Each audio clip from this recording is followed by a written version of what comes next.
What's up, boss? So may mga boss, kumusta kayo?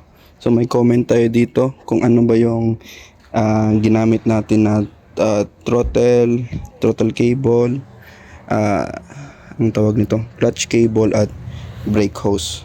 So ito. So kung nagbabalak din kayo mga boss na pataasin yung or mag-upgrade ng handlebar, so kailangan nyo talagang palitan yung ano nyo. Sa kaso kasi nag-jump style na handlebar ako. So pinalitan ko yung yung throttle, clutch and brake hose. Yan. So tatlo at pina-extend din natin yung wirings natin kasi hindi naaabot eh.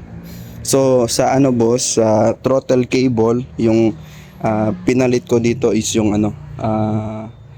pang TMX 125 na throttle cable. Saan ba yung throttle ito?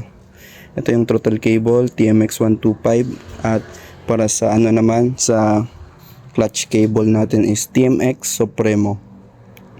TMX Supremo na cable. Yan. And then lastly para sa brake hose natin, ito para sa brake hose naman is binili natin is 100 cm. 100 cm, wala naman siyang brand mga boss yung binili ko nito kasi sa ibang app kasi yon.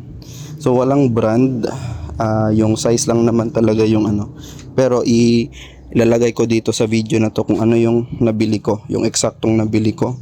So itong brake hose na to, yan, matibay na din to kasi matagal na to eh. Yan, so 100 cm.